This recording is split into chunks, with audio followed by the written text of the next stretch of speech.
Welcome back to Internet Girls. Hey guys, welcome back. Today is our first guest episode, and I'm so excited to welcome guests onto the show. Me too. We're super stoked to start doing guests. This is something that we have been talking about for a really long time, and it's always been part of our master plan. So get ready for the guests. Today, our first guest is actually Hannah's mom. Woo! Yeah, I'm so excited because she is in her older years, she has become a cruise expert. No, as one does. An expert. She's been on almost all of them. Hannah probably can elaborate on this more than me, but she's been on all of them basically, and knows all the tips and tricks, knows the best ones, knows which ones you should avoid.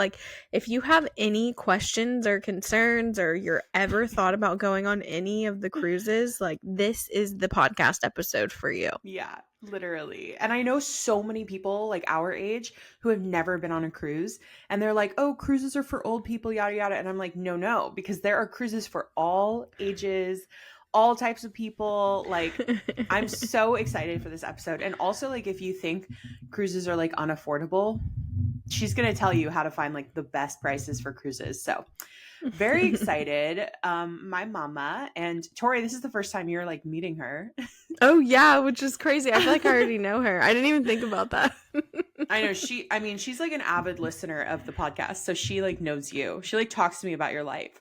Oh, that's so sweet. I'm so excited. But before we have her on, we're actually gonna catch up with you guys just real quick, dive into a show that we've been watching. But first, what have you been up to? Any life updates? We've been working on the nursery over here. It's when I say we, it's mostly John, but I'm doing I'm designing it. You're the delegator. I am the I'm in charge. We painted it. John painted it. I actually painted the doors, and they look spectacular. So I'm a professional door painter now. If you have any questions about painting doors, hit me up, slide in the DMs, because wow, I'm so good at doors. And he's doing everything. He's such a dad. He's the baseboards need to be perfect. And I'm no, you're right. Baby's gonna look at the baseboards and be I'm sorry, is that a spot you missed? But yeah, he's going to be building out her closet too, which is really exciting because he's gonna be adding his own shelving and multiple places to hang clothes. And then also, I saw this on Pinterest. It's a little bookshelf that looks like a dollhouse. And he's going to build that. That's adorable. That's also, so cute. And you just got the rug, the soft rug. This was the soft rug. It's I was asking Torri about this. I was at World Market, and I was help me out, Torri.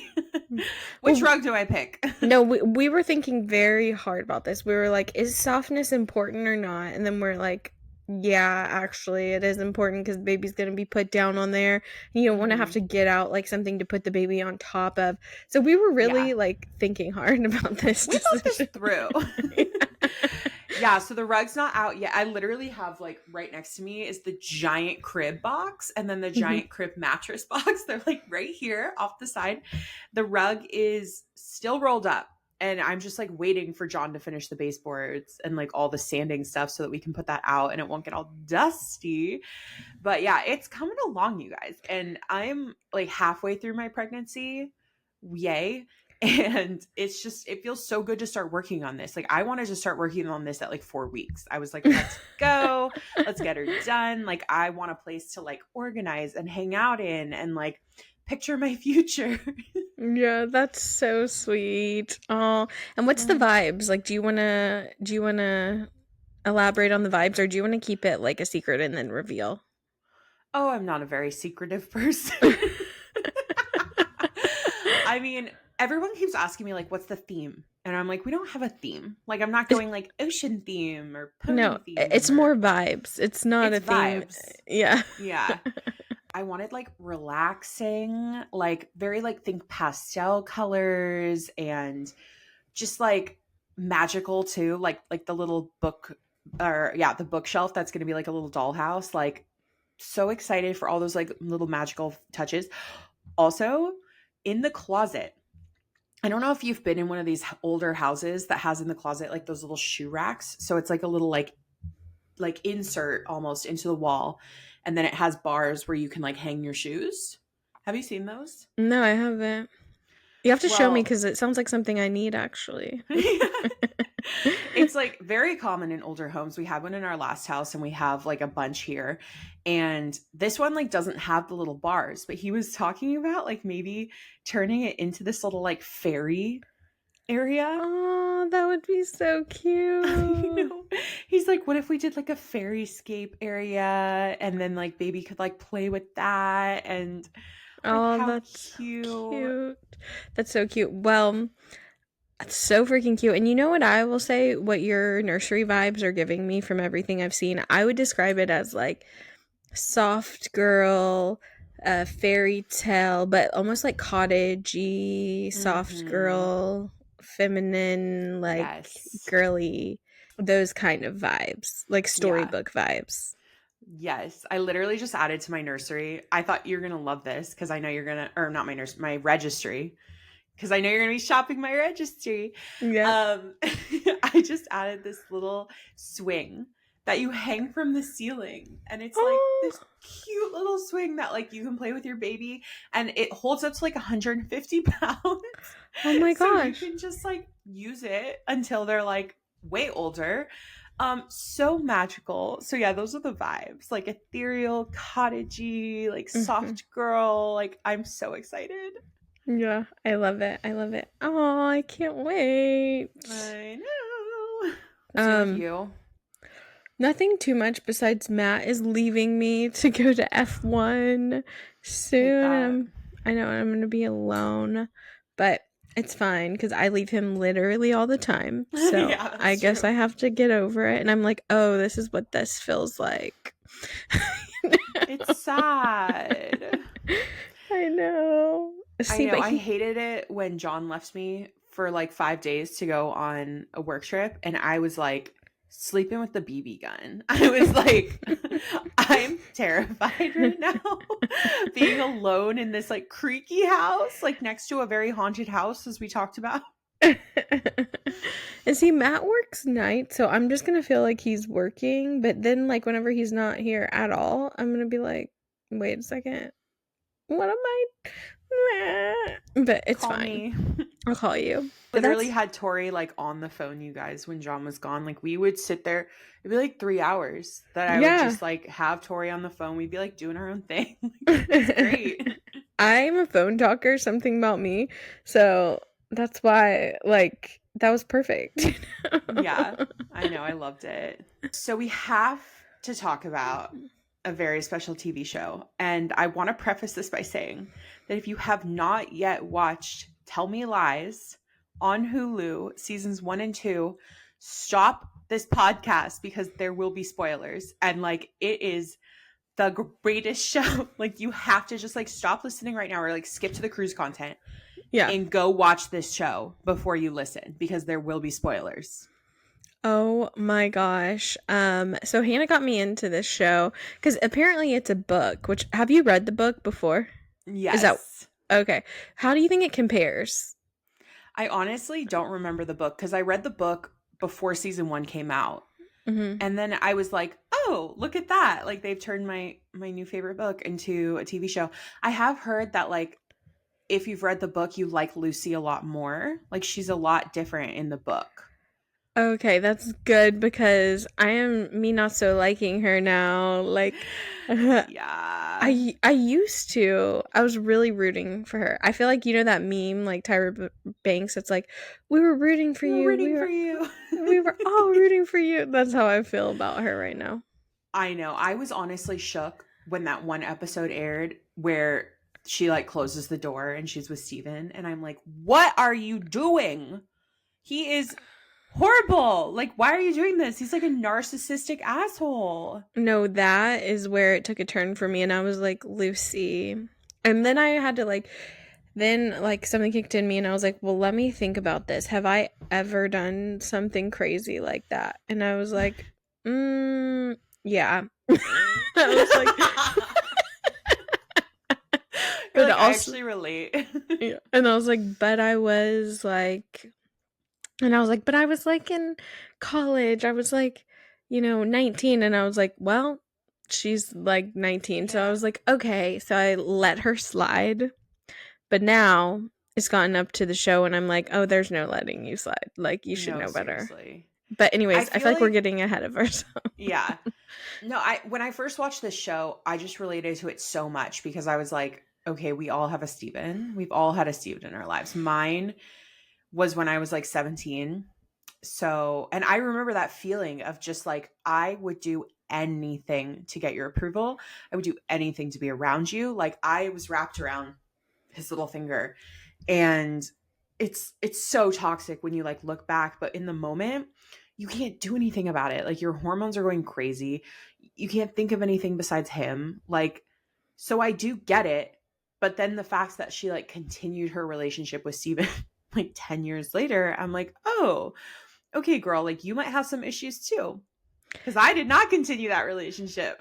Yeah, that's what I can't understand. Like, I can understand her being in college and being like really dumb and like just like keeping on going back to him and breaking up and like knowing how awful he is and seeing him do these like awful things and then getting back. But 10 years later, so I wonder, which we don't know this yet, which you might know because you've read the book, but like him being engaged to her former best friend, wild. Um, does Sickening. does it talk about that in the book at all? Like, does that get there? I literally don't remember. I need to. I have Okay. no memory of the Okay. book. All my memories are of the show now. So I need to go back and reread the book because I don't remember that at all. It's shocking, and they don't even explain like how did they. I mean, they kind of explained how they like became buddies a little Acquainted. bit, Yeah. but it's like, wow, what a shitty friend you must be to literally go after the guy who like ruined your best friend's life, basically. Mhm. Or for her to feel comfortable texting him 10 years later like that. Like, when she sent that text, I was like, because she texted him when they're at the wedding, like, fast forward to present day. And I'm like, okay, what? Excuse me. Like with the Because, pool incident. yeah, because what if the girlfriend was there? Like, what if she was in the room? I thought that she was in the room, you know? Oh, diabolical. Like Lucy is just as bad as Steven. Like that's I Hmm. think what this show like the whole time you're like rooting for Lucy. You're like, come on, don't go back to him. He's a piece of shit. Like, but then you realize she's also kind of a piece of shit. Yeah, and it's just like this version of her that you have and that you relate to in your head. You're like, oh, it like slowly just crumbles that you're like, she's Yeah. not what I thought that she was. And I wonder if it's because like, because obviously like people turn out certain ways for a million different reasons. And you can tell like throughout the show that like his are a lot of really deep rooted in his mom being Mm-hmm. like an awful person and he doesn't really have a dad.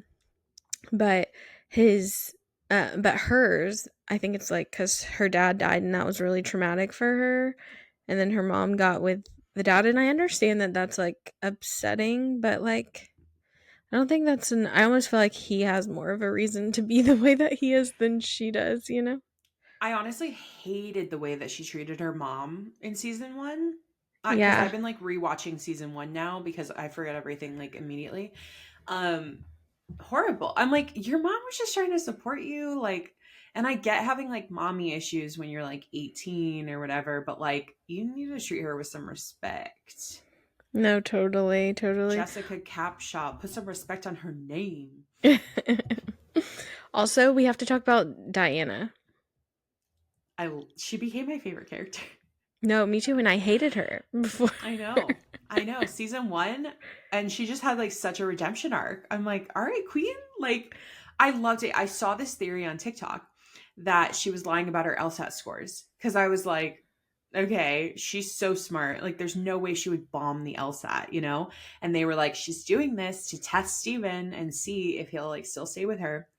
And then that's exactly what happened. And I was like, my fucking queen. And when she got in the car with her dad, and he was like, how'd the breakup go? And she was like, I just had to make him think it was his idea. I was like, oh my God, diabolical. No, the way she like strategically planned everything, I just like, oh my gosh, I wonder when that started, like when she decided that she wanted to break up with him. Like, I wonder if she came to that decision on her own, or I wonder if it was like after she saw the proof that he actually was driving the car Yeah. when or was with Macy and knew that, oh, Lucy's telling the truth about him and like had those realizations, you I know? think so. You think that's I when think the so. moment that she was like, "Okay, Yeah, I've you could gotta." like see the change in her face. Yeah. But okay, the question is, that phone call where she was like crying on the phone and we all thought it was about her like crying about her LSAT scores? Who was she talking to? Exactly. She got her LSAT scores and she's like sitting in the library or sitting in the cafeteria or something. She's like on the phone, she's like crying. And they just never explained like who she was talking to, why she was Mm. crying. We all just thought like, oh, she's crying because she just got really bad LSAT scores, but she didn't. Mm.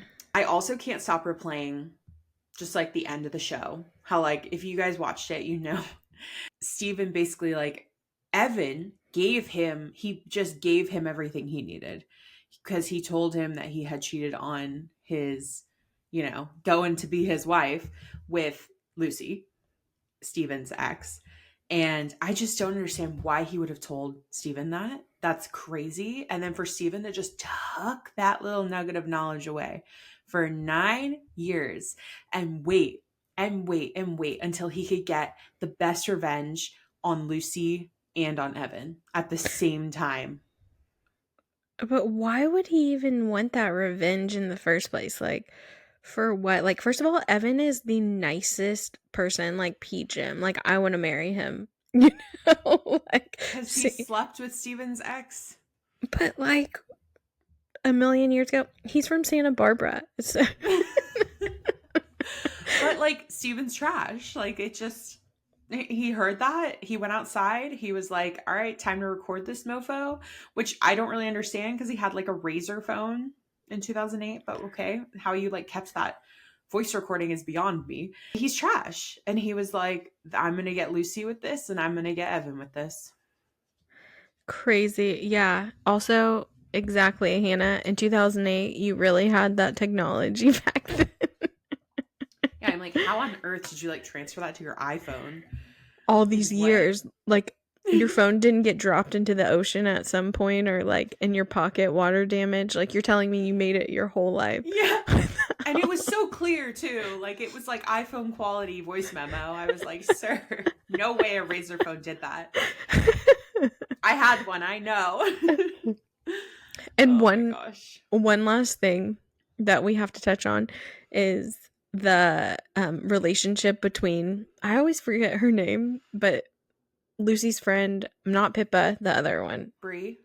Bree, Oh, and and Oliver. mhm, yeah, we need to unpack that because, like, first of all, I understand that that was like messed up of them not to tell her that it's an open relationship, but also like, why is she that mad about them not telling her? Like, that kind of struck me like, I get that they should have told you, but is it that big of a deal that they didn't tell you? Like, I don't know. Okay, I was thinking about this though. Like late last night, I'm like, it's like midnight. I'm like falling asleep thinking about this. And I just think she probably felt like such a fool that like these people are talking about her. Like he's unveiling her like deepest darkest secrets to this woman and she had no idea. And that must just feel like so embarrassing, you know? Mhm. And I think that's what it was, that it wasn't so much like, oh, I really wanted to actually have you be cheating on you. Well, I think that was part of it too. That she was like, I wanted you to really like be in love with me and like really consider leaving your wife. But all this time, like you were telling your wife everything that we were doing. And that's just like, it's not only like humiliating, but it's like this thing that you thought was so like special and secret and yours, like wasn't actually yours at all. Yeah, yeah. Okay, that makes more sense because it's like imagine you're in a relationship and that you think it's this one thing and it's actually something totally Yeah. different. Like she thought that it was like her and Oliver against Marianne, but this whole time it was Oliver and Marianne against Brie. Like that just must be so shocking. But also, like, I feel like Marianne secretly hates it. Hates like the arrangement. Like the way that she said to Lucy, like I'm so glad he didn't meet you You first. first. That was crazy. My jaw was like on the floor. Don't you think? Like, Yeah. No, I think my theory is that like this is who he is and he's like take it or leave it. Like I'm going to sleep with other girls whether you like it or not. yeah. I wonder if she does it. Well, they're French, aren't they? I think she's French. Yeah, and I think he's something. He's British. Oh, okay. Well, British. Europeans are a little more loose like that. I Loosey haven't really goosey. known British people to be like that, but I know French people typically are. But that whole situation was crazy. I Crazy. but I also if I were her, I don't think I would have had as big of a reaction cuz I would have been like a little bit I don't know, maybe I just would have had more of a guilty conscience about what I was doing like Yeah. than her cuz I'm like at the end of the day, I would have almost been a little relieved, Right. Like you know? you were helping this man like cheat on his wife and now he wasn't actually cheating, like it was an arrangement. Yeah. But I think Bree's just screwed up, like from her childhood. Everyone just has so much childhood trauma in this show. Yeah. Mm. It's wild. They don't really tell you about Pippa's though. He met her Yeah, she talks dad. about it briefly, Yeah. But I will but say my favorite character is Wrigley. I was just gonna say, I love Wrigley. He's just like a teddy bear. I feel I so know. bad for him. I know. Ugh, R.I.P. R.I.P. Drew. Anyway, I really hope you guys didn't listen to this if you haven't watched the show because first off, it will make no sense. And second, this is such a good show. You need to go watch it. But if you have been watching, tell us your thoughts because yeah, the show is crazy and I cannot wait for season 3 and it better not take 2 years to come out. No, because they left us on a cliffhanger. A big cliffhanger. Yeah, we're going to need to know ASAP. ASAP No. Rocky. Yeah, I texted Hannah and I was like, please say there's at least one more episode after this one. And she was like, no, this was the finale. And I was like, Yeah. no. Oh my god. Yeah, such a good show. Like, wow. Okay. Anyway, we are going to transition now into meeting our lovely guest who is my mama, and we're going to dive into cruise content. Yeah, because randomly I've been on a lot of cruises lately, like Yeah, you at this have. stage in my life. A lot of like PR cruises. Thanks to Hannah, two of them, you know. Honestly, you're welcome. We are joined by Hannah's mom. Yes, please welcome Carine Schneider to the podcast. Thanks for having me, guys. Yes, we are so excited to have you here. We were just talking about cruises and how so many people who are our age don't really cruise.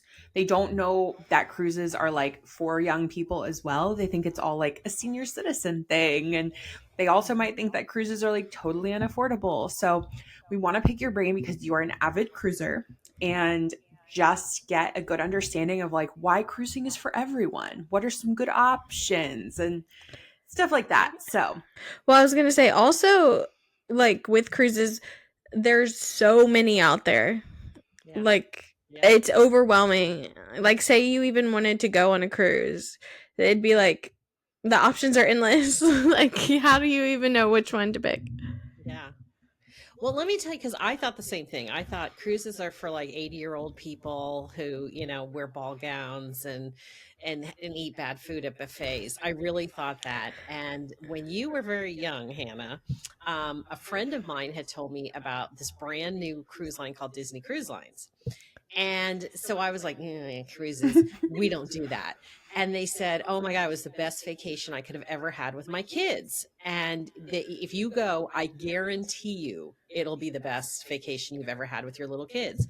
And I think your brother was probably 4 and you were 6 or something like that. And you love Disney. So I was like, okay, we'll do it. So we flew to Florida. We got on the Disney cruise ship, and it was the best vacation ever. And I didn't care where I went. As a matter of fact, I would probably have to go back to the scrapbook to figure out where we even went. It was immaterial at that time. But I remember your brother coming to, we had one rule, which was that you had to be at dinner with us because you guys were so entertained. I had a little beeper, and they said when I dropped you off at the kids club, they're like, here's a beeper. We'll beep you if we need you, if your kids want you. And you see all these parents kind of like, oh, I can't leave my child. My child needs me. And I was like, no, this is gonna be great. You're like, bye. Have a nice day. See you in a week. Yeah, I'll see you dinner. And there was a pool. I will call it an adult pool. It was adults only pool. Children were not allowed in the pool, and they had a coffee shop for adults only. I was like, oh, this is great. You guys had the best time.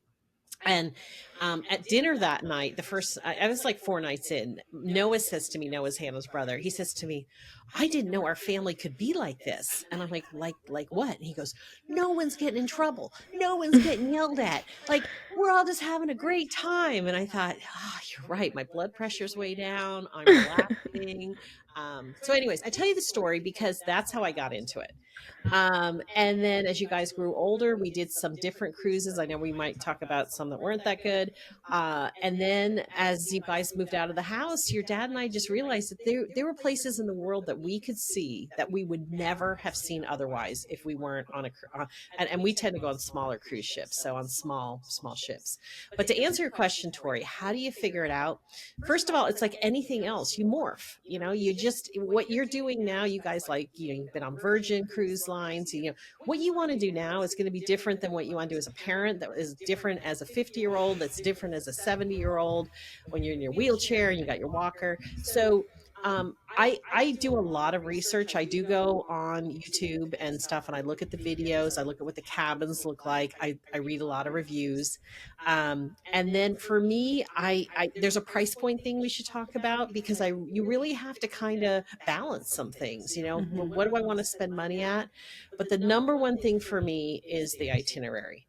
I want to go someplace really interesting. And as everyone says, and my husband says this all the time, you only unpack once. And that's nice. That is so part nice. of the whole trip. Yeah. Which is so funny you say that because I feel like all the cruises I've been going on have been like Caribbean, like every single time. Like I went on 3 Virgin cruises in a row that were all Caribbean cruises.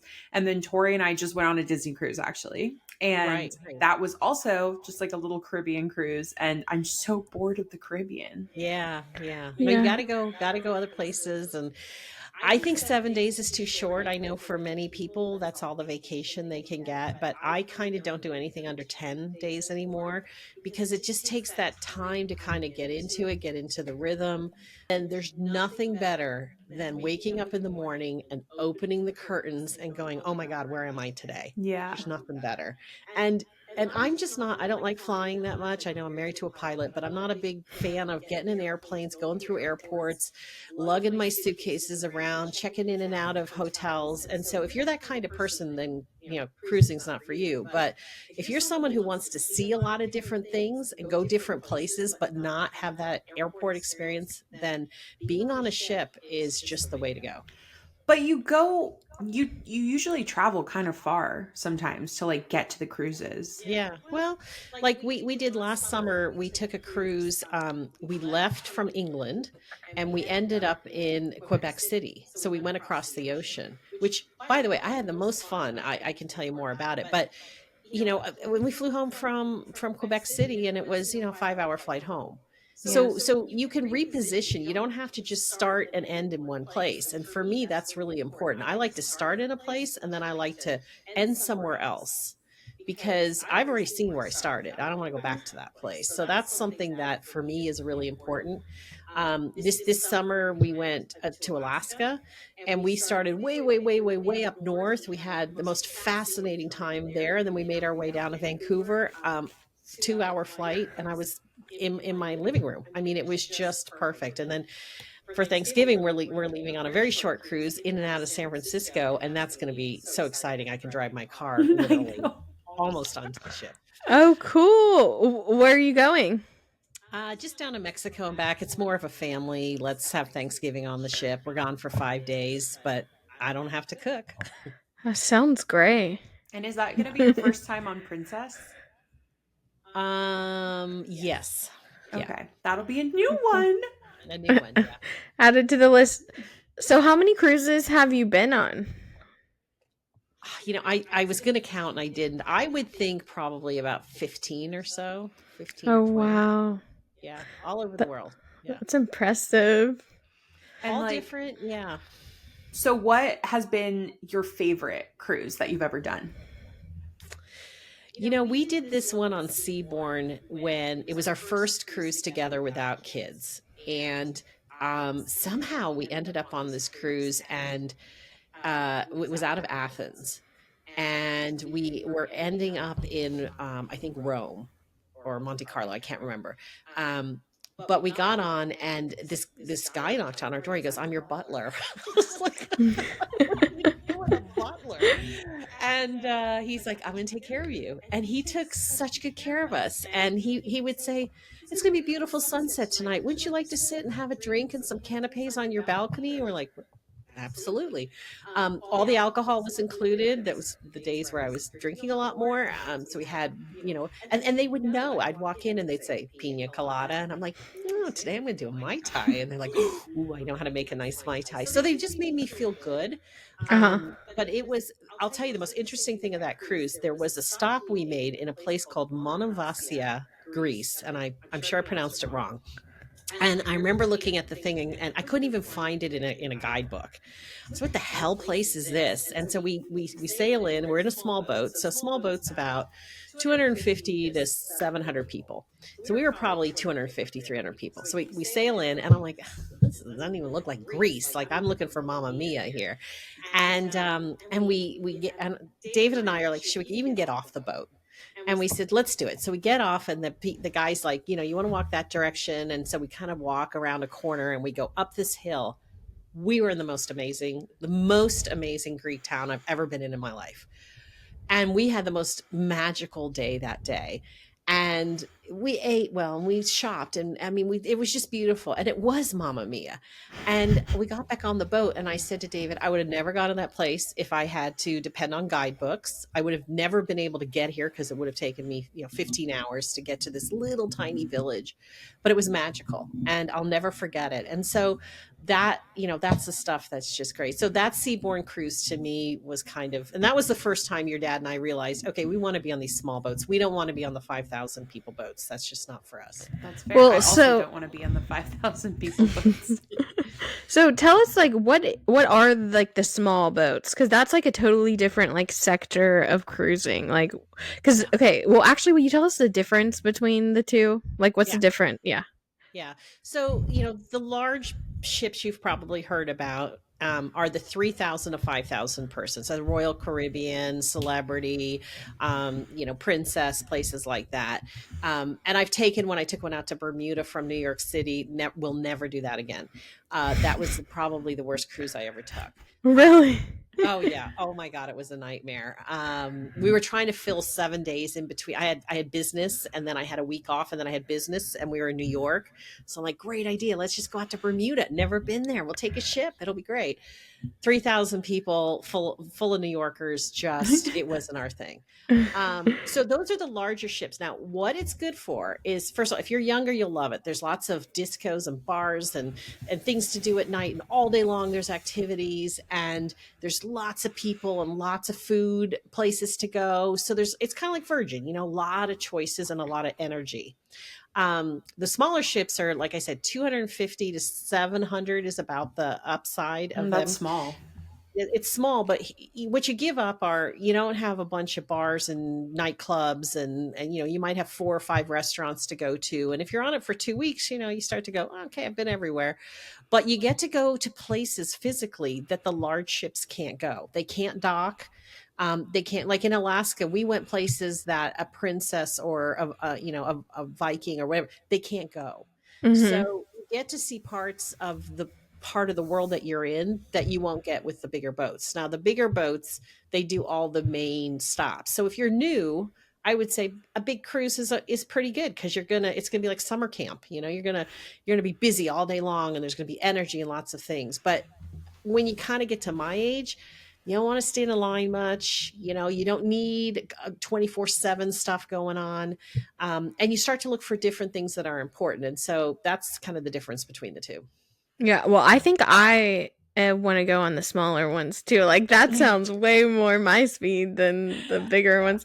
Well, so on the smaller boats, even if there's not like the nightclubs going on, like so what do you like are there really nice common areas still and Yeah. all that? And do people hang out in them or are Yeah. people more in their rooms like Oh no, no, no. We got on one cruise, and after you get on, you do the safety stuff and everything. They said at 5 o'clock, we want you to open your door and meet your neighbors. And I was like, oh, I'm not going to do that.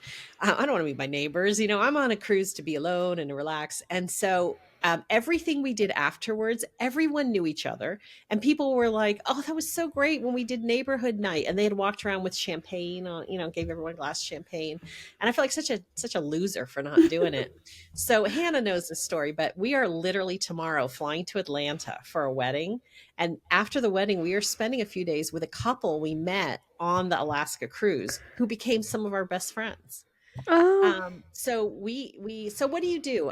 It's a good question. So first of all, the smaller boats have really good speakers, and I love to go listen to presentations. And I had a judge on one talk about murders, and oh my God, he was so great.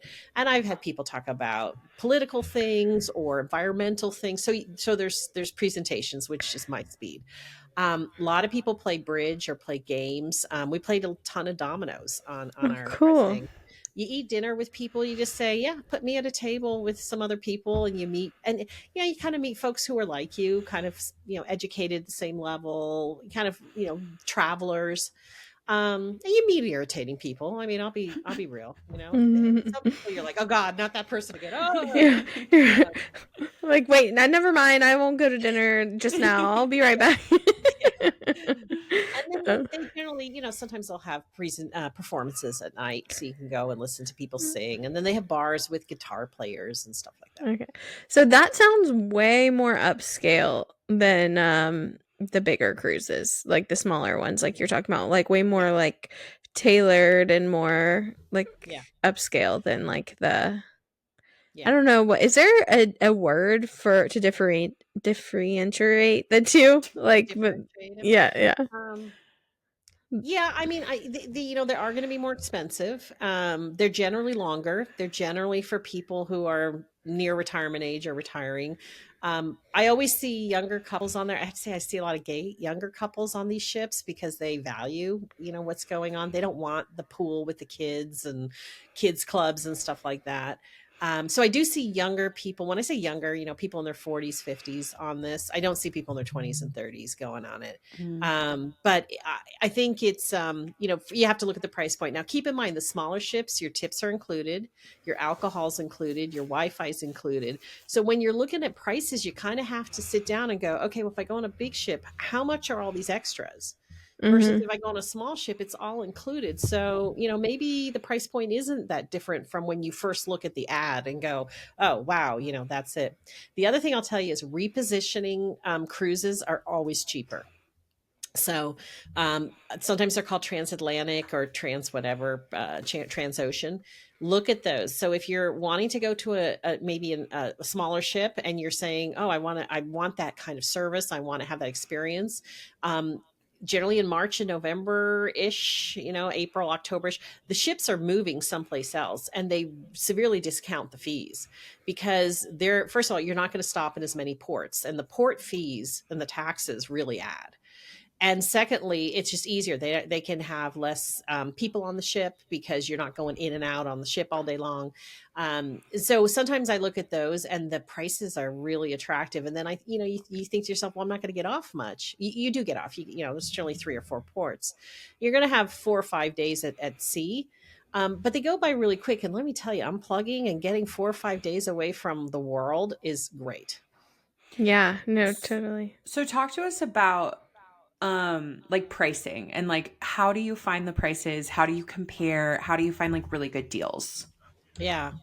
So I will, if I can get you guys a link and you guys can post it. There's a last minute cruises website that I go to a lot, and it's great. It gives you the cruises in the next 90 days across all cruise lines, across all cruise types. So they go from like a level 3 to a level 6, 6 being the best. And they Oh. have 3.5, 4, 4.5, 5. Anyways, you go on there and it's all sorted by location. So, and there's transatlantic if you want, or you could say, I want to go to Australia or whatever you're looking for. And then I always sort it by level. So I'll go, I want to see the sixes and I want to see in Australia sixes, you know, what's going on.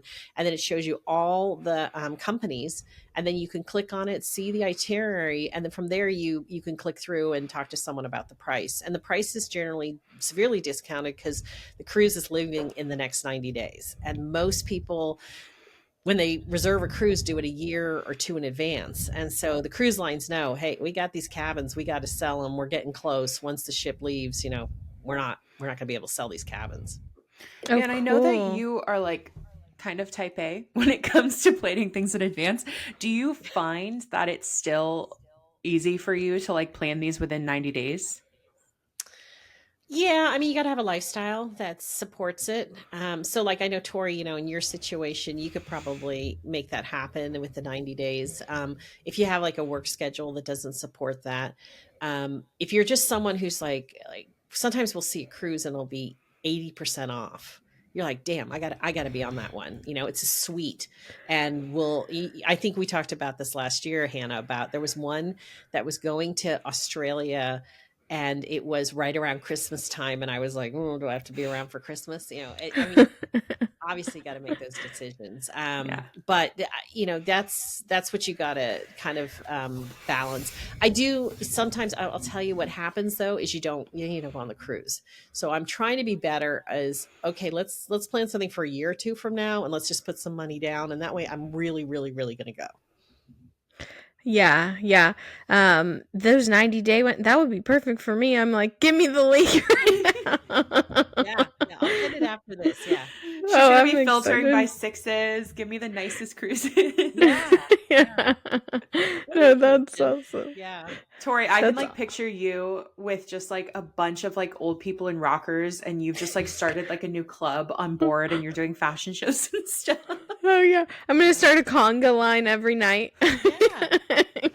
Well, I think people my age, we all talk to the younger people. You just went to Iceland, Tori. I was looking at all your stuff. We took a cruise around Iceland. We went all the way around the island. We went above the Arctic Circle. Matter of fact, here's my Arctic Circle thing that I got that I went over Oh, I know it's Wow. called the Blue Nose because I went over the Arctic Circle. Anyways, on that one, there was a young woman on probably your age, you guys' age, and so we were trying to see the Northern Lights and stuff like that. And she would sleep up on deck every night. I think she was with her grandparents, and every morning she'd come in and she'd be like, "Oh my God, this is what I saw!" And so people started hanging out with her and being up on deck with her, and I was like, "Way to go!" You know, she got people out of their comfort zone. oh, fun, fun. I love that. I love that. So, since you've been on all the different cruises, which one is like the most luxe? And I love a luxe experience. Yeah. So Silver Seas and Seabourn. Well, Ritz is the top. I want to go on a Ritz Carlton cruise, and I have one of my best friends has Janet, and loved it. And that one's like Um, brand new, right? it's new, and so some of their itineraries aren't that exciting yet. They're just still coming in with the boats. But Silver Sea and Seabourn are my favorite. What I love about Silver Sea is all the excursions are included. And let me tell you, if you're like me, I mean, there's a cheap bone in my body. And so whenever I look at all the excursions, I'm always thinking, oh, I don't want to spend an extra $129. I mean, there's two of us, that's 240. I just spent all this money on a cruise. It is so great to get the excursion list and look at it and not think about price and just think, oh, I want to go rafting down a river in Alaska and I'm not going to worry about the price because it's free. So this Alaska cruise, David and I definitely pushed ourselves, went out of our comfort zone, did some things we hadn't done. Our friends who we met, same thing. They went dog sledding, they went fishing. I mean, they did so many fun things. So I love that about Silver Sea. I think Oceania does the same thing. Seabourn does not. Seabourn does. I think you have to pay for their excursions. Again, everything I say you should check out yourself. But at that level, again, all the alcohol's free too. So you don't sit there and go, oh, $12 for a glass of wine. Okay, I'll just have one glass. They bring in more wine. You're like, sure, well, I'll have some more wine. It just makes everything so stress free. And Yeah. that's my goal. Yeah, I love that. Because, like, when Torri and I went on the Disney cruise, I was just kind of upset that not everything was included. Like, there were certain restaurants that you had to pay for. We couldn't get a bottle of water without paying for it. There was a whole ice cream parlor you had to pay for. And I was like, this just feels so cheap to me, especially like coming from the Virgin Cruises. And I just feel like it's so important when everything is included that you're just like, I'm going to do everything and not have to worry about this. Yeah. Yeah. And again, if you're on a budget, you might have to approach it, the other way, which is I'll go for the cheapest cruise and then I'll pay for what I need. Yeah. So those cruises that you just mentioned, were they like what levels were they? They're 6. They're 6s? Okay. Yeah. All of them? Even though okay. So it's just like they're all level 6s and it depends on the like brand of the cruise what they decide to include or not. Exactly. I see. Yeah. A level 5 would be like Viking cruises, celebrity. So they're good, but they still sell you extra things. Might have to pay for tips, might have to pay for definitely for excursions, alcohol packages, things like that. Yeah. Have you ever been on a Norwegian cruise in CL? In CL? Yeah. So where did you go? Do you remember? It's probably hard to remember. Yeah. I think the Bermuda cruise actually was Norwegian. Oh, okay. Yeah. Well, I went on one that was like whenever they like introduce a cruise, it's inaugural. So it was like an inaugural. Yep. And so it was like all the bells and whistles. Katy Perry was on that one, and Orlando Bloom was with her too. It was crazy, but yeah, it was super fun, and I was very impressed actually with their cruise. It was a brand new boat, so like I mean, who knows like how it went after that initial like inaugural cruise, but I wonder what they're classified as. Is there a way to a website that you can look up and see? Well, this is for this one last minute cruises. They determine their own ranking. I would think that Norwegian would probably be either a 4.5 or a 5. Okay. I guess it's really not celebrity, but the other one that starts with a C. That's the one. That's the 4. Carnival. Yeah, Carnival's the lowest. Yeah, I was about to say. So 4 is the lowest? 3 is the lowest. I think Carnival's a 3. Yeah, they're giving 3 to me. I've been on one for like a bachelorette before, and or a couple bachelorette parties, and I'm like, this is a bachelorette party style cruise. Yeah, we like ruined John because growing up he only went on Carnival cruises, and then we took him on all these nice cruises, and now like he's ruined. His family is like, want to go on a Carnival cruise? He's like, no. We actually took him. I'm wearing my sweatshirt, my Windstar sweatshirt. We took him on a Windstar cruise to Aruba and Bonaire and Curacao, the ABC Islands, and then we ended up in Panama. I think that was one of the first times he came with us on a cruise, and that boy just knows how to enjoy, and he loves the lap of luxury. Also, because after that we went on the Holland America cruise, and we were so confused about. Remember how we didn't want the housekeeping to come because we thought we had to pay for it? That was you. Yes, that was you. So I kept seeing the do not disturb sign on Hannah's cabin, and a couple days in I'm like, Hannah, you got to take that off so they can get in and clean, because otherwise if it says do not disturb they don't come in. She's like, no, we don't want them to clean our cabin because then we won't have to pay tips. And I'm like, oh honey, they're going to charge you whether they're cleaning your cabin or not. After that, the do not disturb sign came off. Yeah. Oh, I'm so cheap. That is so funny. That is hilarious. Yeah. Well, I'll tell you another one that's kind of a 3 or 4 is Costa, which is an Italian cruise line. And we took that one in Italy with the kids when they were young. And there were 6 Americans on the ship. Everyone was Italian or thereabouts. And at 11 o'clock at night, we'd always be like, "Where's Hannah?" And Hannah was probably 12 or 13 at the time. And I'd say, "She's probably getting a pizza," because they only started serving pizzas at 11 o'clock at night. And you'd walk in the restaurant, you'd see her like wait by herself with her knife and fork sitting at the table. She would have ordered herself a pizza. And she was kind of old enough to stay up that late, but we're still like, you should check in with us. And she's like, "I'm having pizza." I'll be here every night. Yeah. 11 o'clock, it's the time. It's pizza time. Time, and then I got to go get my gelato, and then I got to get to bed. So yeah, that was there was a lot of weird things that happened on that cruise. Yeah, that was one for the books for sure. Yeah. Oh, that's so funny. Speaking of food, which cruise do you think has the best food? Like which one if you had to? Silver Sea was just so good. They do have one restaurant you have to pay extra for, and I think it was $60 a person. And we've been on Silver Sea a few times, and every time we do it one night, and it is out of this world. I mean, it's foie gras and lobster and oysters and caviar. I mean, I had like a thing of caviar. I'm not a caviar person, but I was like, I should try it, like this is being presented to me. And so I, scooped it on the little thingies with the sour cream and I ate it and I was like, "Oh, this is pretty good." Um, Everything your heart desired was in this restaurant. It was done phenomenally well. But what I liked about Silver Sea as well is just if you just went to a normal restaurant, it was great. And one thing I love is their afternoon tea. So you could Ooh. go in at 3 o'clock and bring your book, or you'll see people or people are playing cards or whatever, and you could just go and say, "I'll have afternoon tea for one," and then they bring you everything that comes with it. And again, I just love not having to pay for it.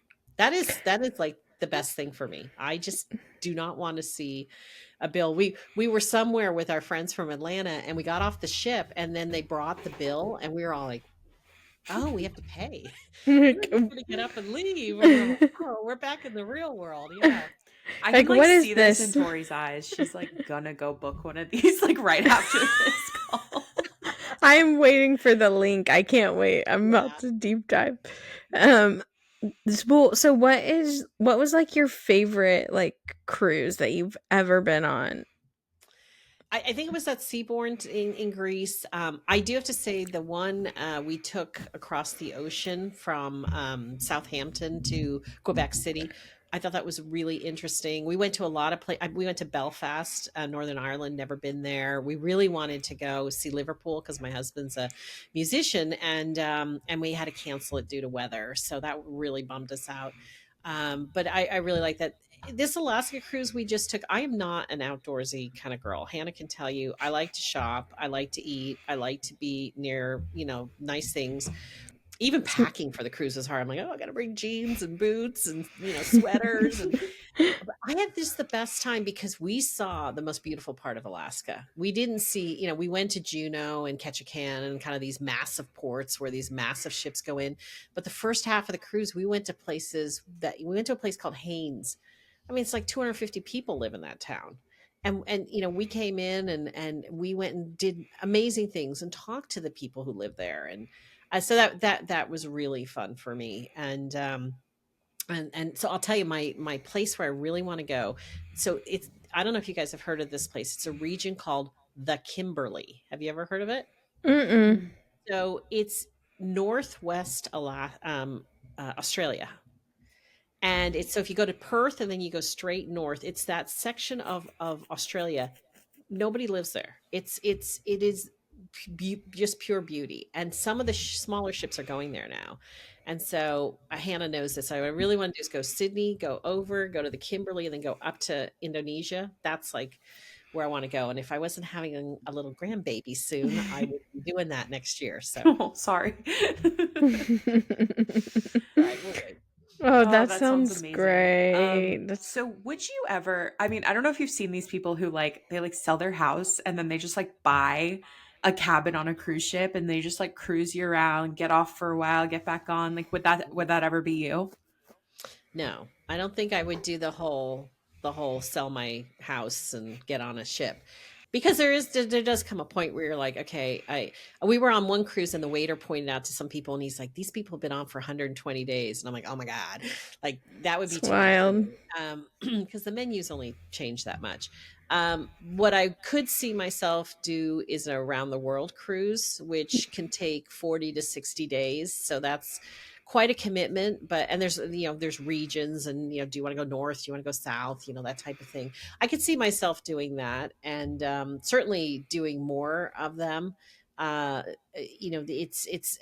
I know, Tori, you're on the East Coast, so it's so easy for you because there's so many things that are available to you that are closer by than for me. For me, it's a 10 or 11-hour flight to London. So, for you, it's what, 6 or 7 hours. So Yeah.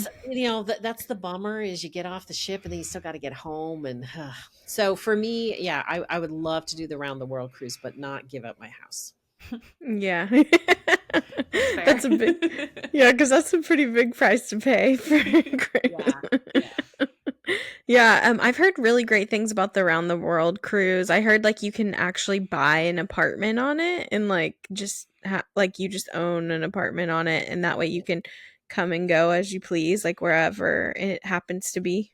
Yeah. That's more what Hannah was saying is you sell your stuff. I think the ship is called the World. Oh. Oh, And it's like a condo. So, and then if you're, let's say, not going to be on for a week, I think they have kind of a Airbnb-ish type thing where you can say, "Hey, I'm not going to be on for a week," and you can leave your clothes in the closet. I'm sure there's like a way to lock them or something, and somebody then takes your cabin while you're gone, or you just leave it empty. So there's things like that. That stuff's pretty expensive. That's so cool. yeah. I feel like there are just people who are so committed to cruise life. Like I remember we were on Disney, people would mark like this is my 82nd Disney cruise and I'm like, "What are you like try another cruise, okay?" Yeah. Yeah, yeah. As- Yeah, that's why I like to try different lines. I like to try different places. There's river cruises too, and those are very interesting. We haven't talked about them, but I really want to do one. Again, same thing. Every morning you wake up, you're in a new town in Europe.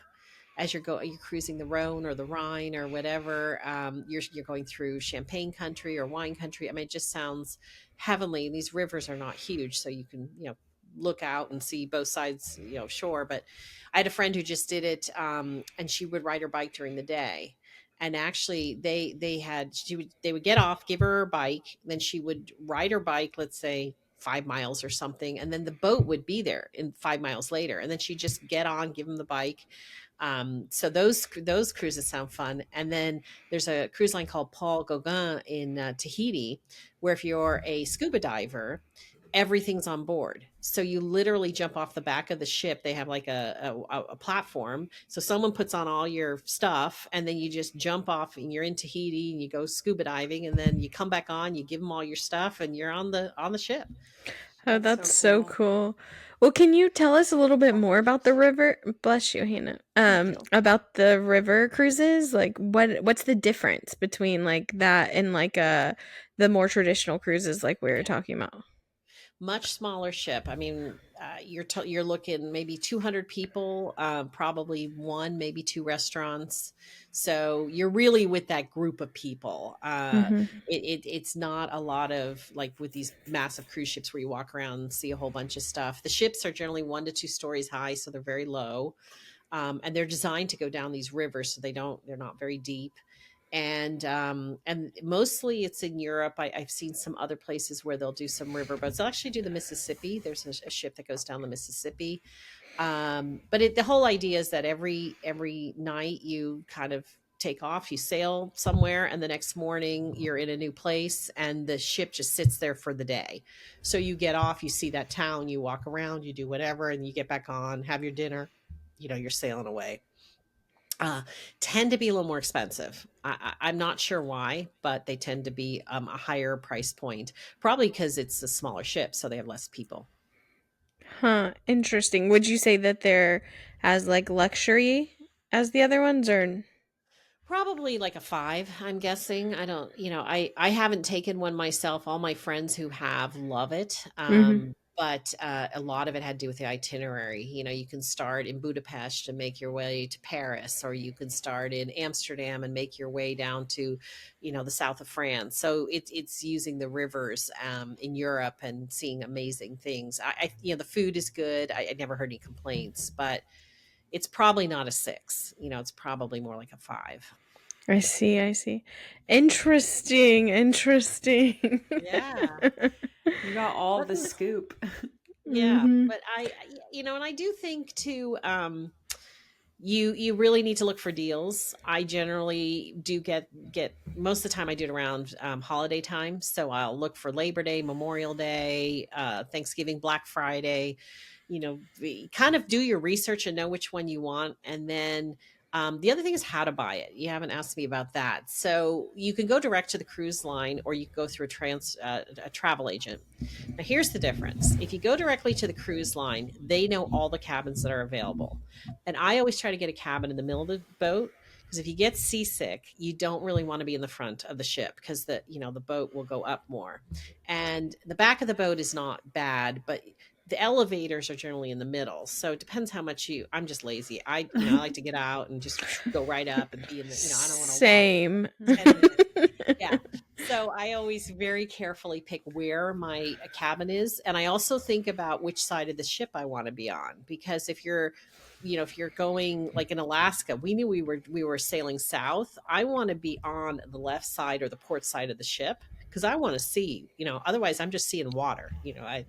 So anyways, you want to think about these things. So when you call the cruise line, they know all the cabins and they'll help you pick a good cabin, but you generally don't get any extras. And if you go through a travel agent, and I'm happy to give you guys some good names, they will get you some extras. So they'll get you shipboard credit. There'll be a bottle of champagne in your cabin when you arrive.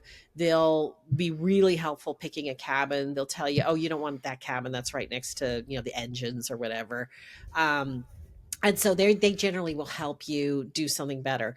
You might pay a little tiny more with a travel agent than the published prices that you see online, but I find it's useful, because the other thing is, if I'm having any issues, I like to call the travel agent. I'm generally going to get more service.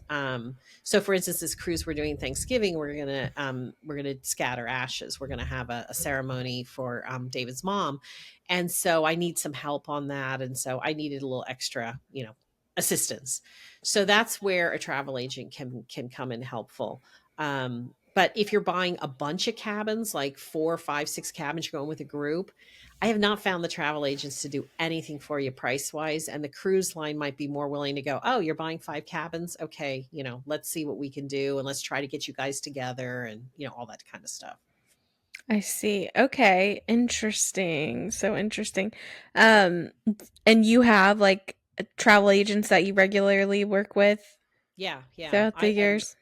Yeah, Hannah knows. I work with luxury travel hackers. The great website, lth.com. They have lots of great videos, and they do a lot of work with Virgin. I know that. Mhm. And so I generally go through them. I generally just tell them what I want. I sometimes I've gone to them. I'm like, oh, tell me, even when you're on the cruise ship, they always have a guy who's selling you the next cruise. And they'll tell you get 10 or 20% off if you book online on the ship. So last time, my husband and I are like, let's do it. Let's just commit. And we go to meet this guy, and I'm like, so what's an interesting cruise? What would you, something I wouldn't have thought of myself? And he's like, oh, I can't help you with that. I mean, where do you want to go? And I was like, oh, come on. And I'm like, well, what about the Kimberly? I hear that's a really interesting place. He's like, yeah, yeah. Do you want to go to the Kimberly? No, those I'm like, people well, are surprisingly useless, and you think that yes, they would be so helpful because they're trying to sell cruises, but they can right, never help right. you. Yeah, Oh, that's a yeah, what a disappointment. yeah. I book my own cruises. I don't find people recommending helps me at all. I do my own research, and I am type A, and I just sent Hannah a cartoon that said, "Don't ask me for advice because you'll just go on a cruise."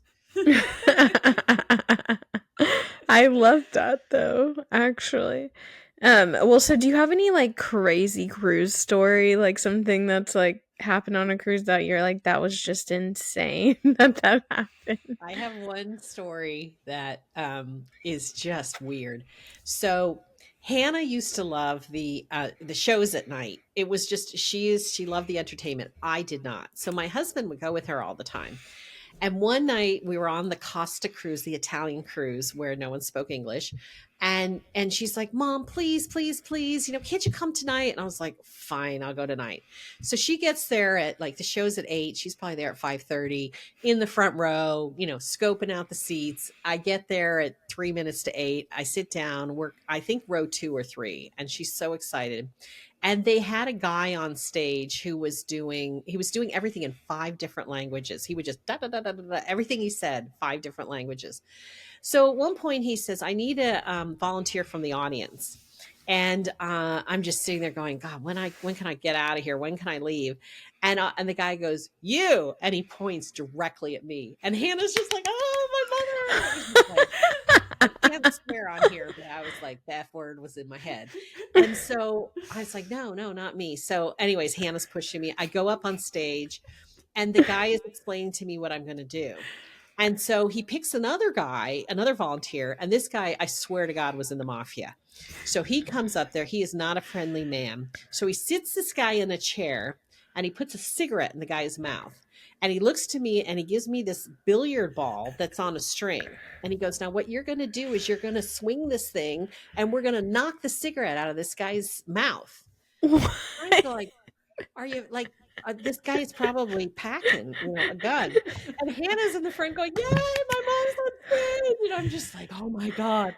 So I start swinging this thing and it's really heavy. And my arm is I'm like, I don't have that much arm strength to start. And I'm just like, "Oh my God." And the guy is like pushing me forward, pulling me back. Like we're trying to and this man is sweating in this chair with the cigarette. And I'm just like, okay, just like when they give you a pedicure and you don't want to mess up, just like, don't look at your feet. The guy knows what he's doing. So I'm swinging and I'm swinging. He's moving me forward and I'm just swinging, not looking at the man. And all of a sudden I hit the guy in the eye with the billiard ball. And the man's like, "Oh," and gets up, and I'm like, "I'm so sorry, I'm so sorry." And I'm looking to the audience to see if like guns are pointed at me or something. And Hannah's just sitting there going, "Oh my God, I can't believe my mom just did that." And the guy who's doing this is just like, "Oh, I'm so please go, please go sit down." And they're running out with ice and everything for this man. And I was just like, and so the rest of the cruise, people would be like, and I was like, "Oh my God, they all know I'm the one who hit this man in the eyeball." And she never went to a show again. No. The one time you go to the show. Oh, that's hilarious. Yeah. Oh my gosh, what are the odds? Memory. Hannah learned a lesson with that one. Just don't bring mom to the show. Core memory, though. Oh my gosh. Also, what kind of trick is that to hit the cigarette out of the mouth? That was the stupidest thing, but that was such a weird cruise because the kids club, Hannah and Noah went to the kids club one day and they came back. They said, "We're never going again." We had to watch a movie called the Tiger Queen. And I'm like, "You mean the Lion King?" And they're like, "Yeah, they don't know how to translate it." So they kept saying it's the Lion King, and they kept going the Tiger Queen. It was a weird web cruise line. So. But I just remember loving it because of the pizza. The pizza. But the other thing is, Torri, you'll love this. There was a topless pool. Oh, and those were not women who should be topless. And so Noah, who's all of like 8 or 9, is just walking by this pool going.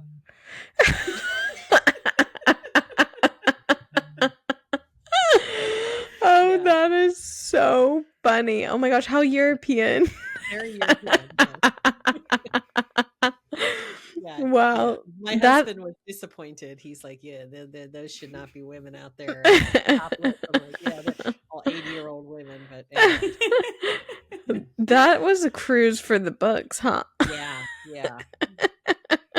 We'll never forget that one. But I think it's a great way to get away. I think it's a great way to decompress. I think it's a great way to see the world, make friends. Again, I'm pretty antisocial generally. So if you don't want to talk to anybody, you don't have to. If you want to be friends with every single person on the ship and every crew member you meet, you can do that. And it's just, I don't know. It really kind of grounds me when I come back. I feel very, very, ready to hit my life again because I've had that time away. And I didn't come home going, oh my God, my flight was canceled and they lost my bag and it was so expensive. And, you know, I just feel very clear and very renewed. I Oh, I love love that. that. Oh, well, thank you so much for sharing all of You that. That's bet. super helpful. We will be sharing the links with everyone. Torri, did you have any last questions before we let her go? Um, no, the only thing I did want to ask, or lastly, was do you have any tips for anyone who wants to go on a cruise? Like any final last tips for anyone thinking to go on a cruise? Like things you think they should Do your consider. research. I mean, really, there's a lot out there on YouTube. Really recommend you look at some of the videos because the brochures are beautiful. They really are. And I would definitely, you know, you don't want to be disappointed. You get into a tiny cabin or you're on a ship that's really old and you just didn't know because you didn't do your research. So I would say definitely on that. And then I would always push. Somebody said to me on the ship one time, they're like, I've never had anybody say to me, gosh, I wish I went for less days. And gosh, I wish I had gone closer to home. He's like, I always get people saying, I'm glad I went for 10 or 14 or 21 days. And I'm glad I went farther than I thought I should go because you really want to push yourself. So as you're making those decisions, obviously you've got budgets. Everyone has a budget, but really try to stretch the budget if you can and go someplace that you probably won't go again. It's like when I go to restaurants, I don't order a steak because I can make that at home. I always order complicated stuff because go someplace complicated. I love that. Love that. Motherly Thank you advice. so much. Well, I listen to you guys every week and I love you guys. So Aw. learning a lot about both of you and appreciate you guys doing the show. So I'll send you the link, Hannah, and you guys can post it and good luck. And I hate to say it, but happy cruising. Don't hate to say it. We love it. And thank All you right. so much. Thank you so much. All right, you guys, just a reminder, rate and subscribe. You can find us at Internet Girls Pod on YouTube, TikTok, Instagram. We are Hannah Lifestyle and Torri Sunshine. My mom is Carine. She doesn't really have much of a public social presence, but if you want to follow her, let me know. Or if you have any other questions for her, and I can connect you guys. We will be sharing the links. And yeah, just a huge thank you to my mom. Thanks for joining. Thanks for spilling all the tea on cruising. And with that, Internet Girls are out.